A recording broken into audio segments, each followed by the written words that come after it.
Hey everybody, Tag Life Done Free, also from the Ungovernable channel. Hey, I thought today, because it was requested of me, that I would take a stab at inflation.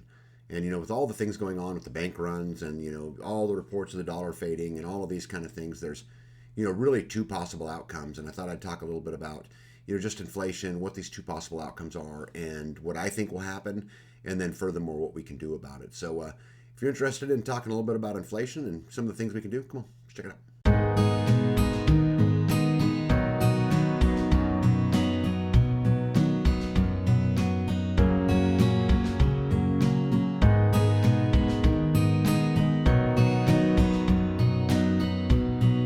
So, as all of you know, the Federal Reserve and the central banks around the world have spent decades printing currency at a rate that had never been seen before. And I don't know if you know this or not, but in fact, during just the last 2 weeks, the United States has printed over $400 billion in funny money. Now, if you annualize that over, the year, that would be, the equivalent to $10 trillion this year alone. And they began printing this money because of the bailouts of those banks, which I know you guys don't see on TV because they don't even hardly talk about it. But anyway, so we are sold that this easy money policy is essential in order to stimulate growth, right? To battle unemployment, to combat this continuous barrage of the next boogeyman. This is just another example of taxation and wealth transfer. Allow me to explain. So, this explosion of the money supply is simply a way to enslave the poor and the middle class by creating mass inequality and wealth. These printing policies are also exponentially growing the power of the state and ultimately set all of us up for a collapse of our future. Now, you see, governments from around the world are really in favor of these monetary inflation policies because it transfers wealth, as I mentioned, from you and I to the government. And inflation creates, poverty and tyranny, which obviously they're all for. So these inflationary policies, as I mentioned, are not done by mistake, right? Or they're not just a circumstance of the times. Devaluing our currency is a calculated attack on your freedom. See, because freedom cannot exist from the government without a sound monetary policy. Now, I know you guys have heard me say this, and I've said this many times in my videos, but currency is nothing more than a vehicle of transfer where I trade, my energy for your energy or for someone else's energy. Currency just simply does not equal wealth. You could double the money supply overnight, but this action would not make the economy wealthier, right? I mean, it wouldn't. And, again, creating all of this printing, does it create more cars, more homes, more oil, more lumber? Does it create more commodities? It simply just does not. My point is just simply that wealth and currency are not the same thing. And we can grow wealth without currency, but we can also grow currency without wealth. Expanding our currency is nothing more than wealth distribution, as I've mentioned before, or should I say really a redistribution. So kind of let me explain this a little bit. So when we or anybody prints currency, that currency does not enter the system in a uniform manner, right? Meaning that it isn't distributed equally amongst the people. The new currency that they print, right, it enters the system through the chosen channels of corruption. They come through, like bailouts or, a favorable individual, right, lobbyists, whatever the pet project is, or even, and really to the most part, it comes in through, where the government gets to pick the winners and losers. And also that, they're buying up assets with that money. So the government's printing money and then buying more assets, which makes the government even bigger. This gives them more power to which they can further enslave you and I. See, whoever receives this new currency experiences what's called an unearned gain, right? They didn't earn it, obviously. And they purchase goods, they make investments at a level that really would not be possible through, just simple taxation. Let me say it another way. So inflation or currency printing always represents an unearned gain for those who receive this newly printed currency, okay? It also always creates a loss of wealth for everyone else. So the rest of society is further enslaved because of this printing. It's because that this printing puts an upward pressure on all the prices of the things that you and I buy. So more and more funny money, right, must compete for the same amount of goods and services. These higher prices lower your purchasing power. They lower my purchasing power, right? So the printing of funny money really offers no benefit to society. It only redistributes the wealth from you and I to the people or the governments who receive the gift. Does this make sense? Okay, so this printing only benefits governments and their pet projects, right? These easy money policies are really nothing more than a tax that you pay to further the agenda of the government. So let me say this another way. Okay, inflation, which is really what this video is about, really, is simply just a tax you pay the government so that they can fund things like the ESG system, the Great Reset, whatever things that they've got going on, the wars overseas, right? So that's right. We are actually funding massive expansion of the government through their policy of inflation. Does that make more sense? See, we fight, all of us, and most people who will be listening to this, right? We complain and we fight things like income tax, property tax, any of these taxes that we pay all the time because we see that money, taken out of our paychecks or we pay it at the end of the year. Inflation, however, though, it's really is just a hidden tax that allows the government to spend really without pissing off their constituents. Murray Rothbard, which is the author of the book, The Mystery of Banking, he said that in essence, inflation is the process by which a large and hidden tax is imposed on much of society for the benefit of the government.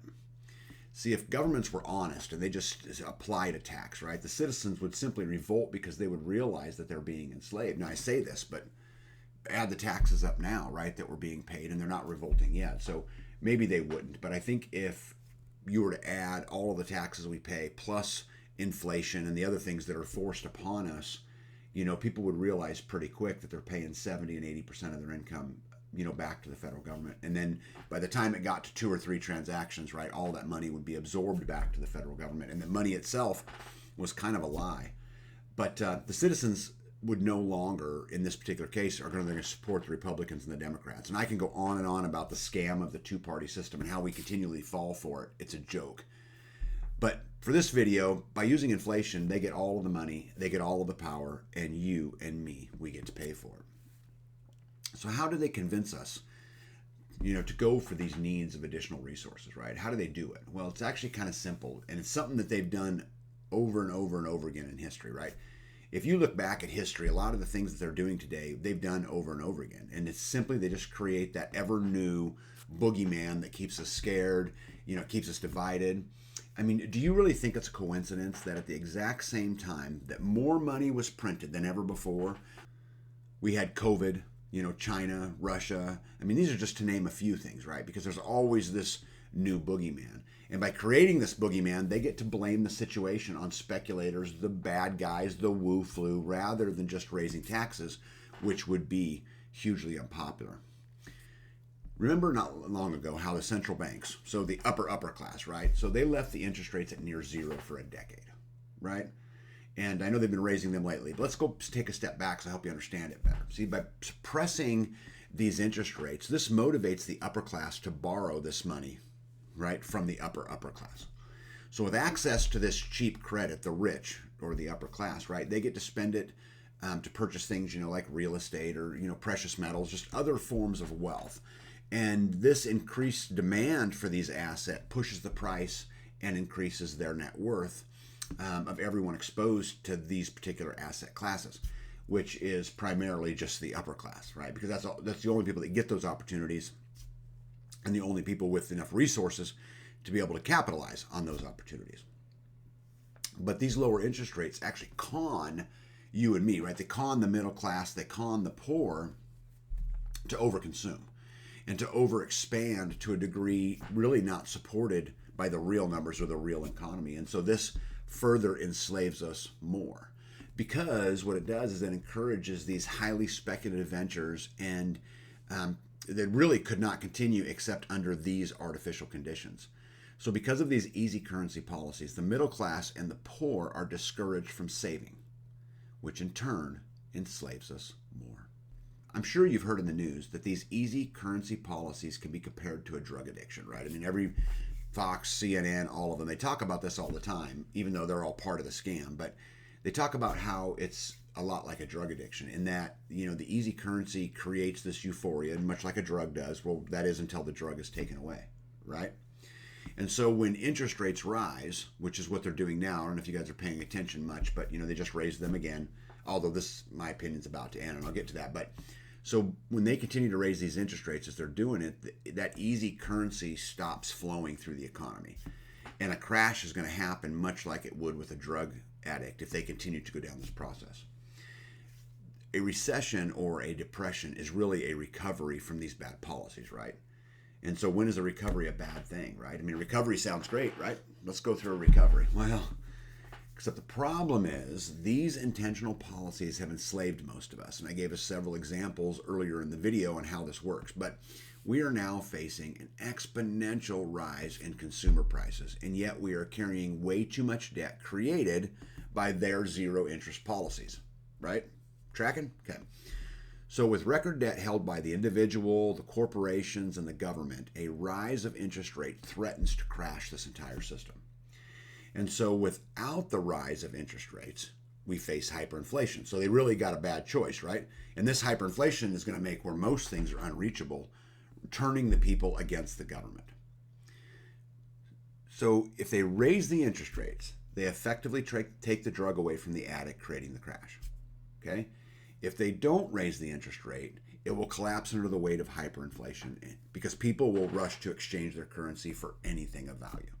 Now, guys, this story gets even more complex when we start talking about reserve currencies, the BRICS nations, all of those, but we'll leave that for another day. Today, I just wanted to focus on inflation and what we can do. So basically, our government must walk a very tight rope right here. Okay? See, if the boat tips too far either way, the game, it's up. So the question is, which way will the government act, right? Will they continue to raise interest rates, right, cutting off the drug addict? Will they stop raising interest rates and watch inflation go crazy? Because these guys are their choices. So the truth is, I don't know what they're going to do. And I don't think nobody really knows except for them. But typically, when I get into these kinds of dilemmas, what I try to look for is the evidence of what they're doing. What are the policies they're pushing now? What are the things that they're dropping hints of in the news that may give us a clue to the way that they'll go? And so if I had to guess, I would say that what they're going to do is they're going to stop raising the interest rates and try to deal with the rapid inflation. I lean this way because of the introduction of things like the digital dollar, the ESG system, the Great Reset, which are things we talk about all the time. Have you noticed that these have been pushed real heavily lately? Like they've been part of the mainstream news. It's interesting. The digital dollar, they've had plans for the digital dollar for many, many years, but why now? Why is it coming out now? The ESG system, again, is something that's been in the works for a long, long time. Why the push now? Why the push for the Great Reset now? Well, in my opinion, it's because with all three of these, it will become much easier to control the people. If they continue to raise rates, nobody buys their debt, right? And so raising interest rates will make their lives harder. But by stopping the rise, the crisis becomes a crisis of the people. So it really boils down to this. Either we hurt or we hurt and they hurt. And as I see it, that's really the choice that they're going to face. And, I don't have a huge, high opinion of politicians and bureaucrats, but if they get a choice of hurting us or hurting us and hurting them, which one do you think they'll pick?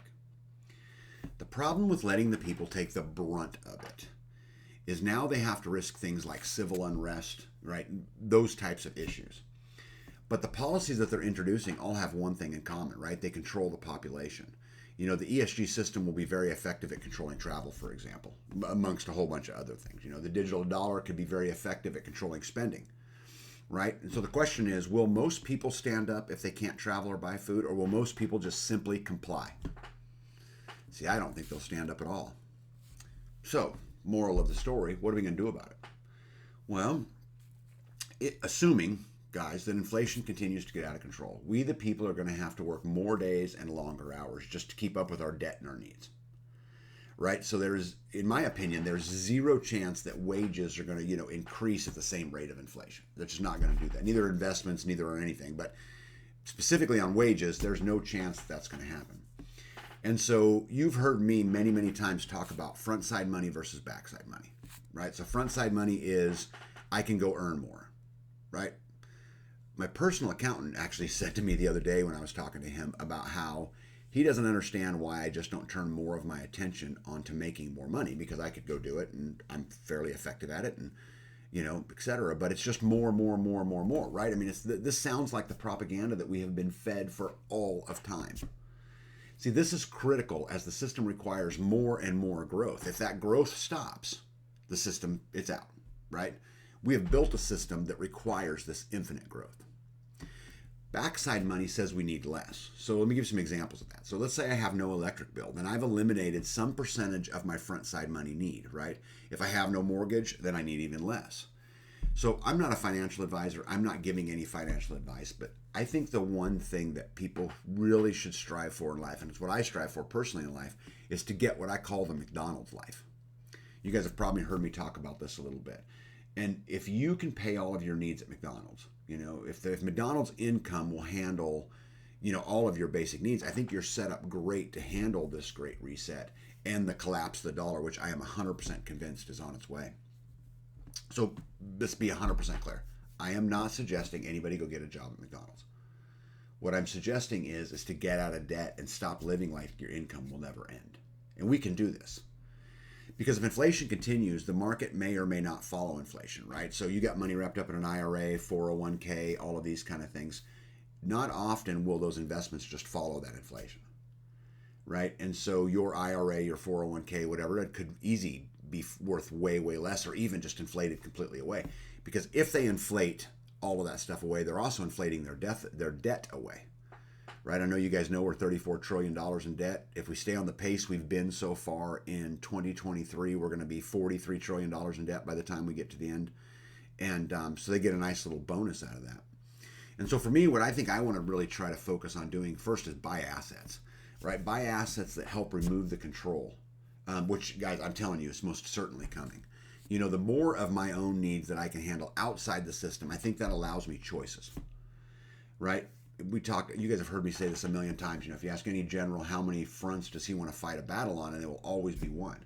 Because every time you have to split and fight on another front, you're also splitting your resources. And so if I can focus my resources on a smaller and smaller path, I think I'll withstand pretty well. I think the biggest advice I could give all of you guys is become a producer instead of a consumer. If you produce anything, inflation could benefit you. Right? If the price of a dozen eggs, for example, in a homesteading world, right, goes up to $12 or $20 or $30 or $50, if you have chickens and you're producing eggs, you'll get the benefit of that, right? Now, you'll also have to deal with the increased inflation of the, chicken food or whatever, but you could also be producing that. So work hard on becoming a producer, because if you are only a consumer, you, my friend, are screwed. Guys, I know this is a lot of work. I know to do all of these things takes a lot, but always remember that freedom is inconvenient. And so my question to you is, what will you do?